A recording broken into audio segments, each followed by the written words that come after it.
প্রথমেই আমি 1 বাটি পরিমাণ কাউনের চাল নিয়ে নিলাম, আর নিয়ে নিলাম সমপরিমাণ মুগ ডাল।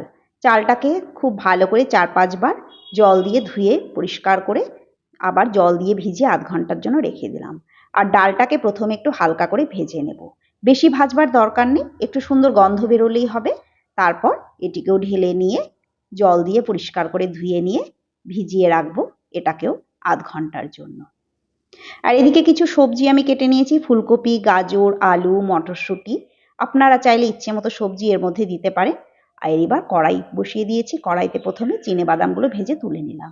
এবার কড়াইতে সাদা তেল দিয়ে তাতে আলু, গাজর, ফুলকপি মানে সবজিগুলো সব দিয়ে তার মধ্যে অল্প পরিমাণ সৈন্ধব লবণ দিয়ে সবজিগুলো খুব ভালো করে ভেজে তুলে নিলাম। এই দেখুন সবজিগুলো আমার ভাজা হয়ে গেল।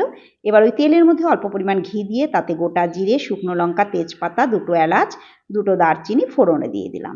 দিয়ে দিলাম কিছু আদা কুচি।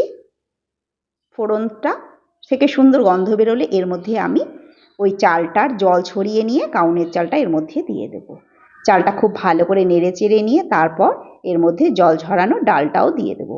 এবার চাল আর ডাল বেশ সময় ধরে গ্যাসের ফ্লেম লোতে রেখে খানিকক্ষণ ভেজে নেব। এর মধ্যে পরিমাণ মতো সৈন্ধব লবণ দিয়ে দেব। খুব ভালো করে ভাজা হয়ে গেলে এর মধ্যে আমি পরিমাণ মতো গরম জল দিয়ে ঢেকে দেব গ্যাসের ফ্লেম লোতে রেখে। এবার ঢাকা তুললে যখন দেখব এগুলো প্রায় আধা সেদ্ধ হয়ে গেছে তখন আমি ভেজে রাখা সবজিগুলো দিয়ে দেবো। মটরশুঁটিগুলো এই সময় দিয়ে দেবো। আর আগে থেকে কিছু কিশমিশ ভিজিয়ে রেখেছিলাম সেগুলো দিয়ে দেবো। আর যে বাদামগুলো ভেজে রেখেছিলাম সেগুলো দিয়ে দেবো। আর দিয়ে দেবো কয়েকটা চেরা কাঁচা লঙ্কা।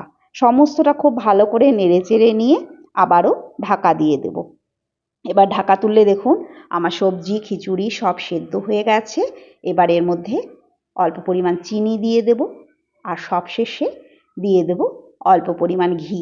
আর হ্যাঁ, একটু নারকেল কোড়াও আমি এর মধ্যে দিয়ে দিয়েছিলাম।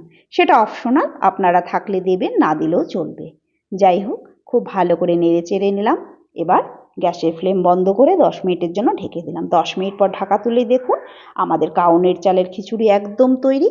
যে কোনো পুজো বা উপোসের দিন যারা অন্ন গ্রহণ করেন না এইভাবে খিচুড়ি বানিয়ে খেতে পারেন।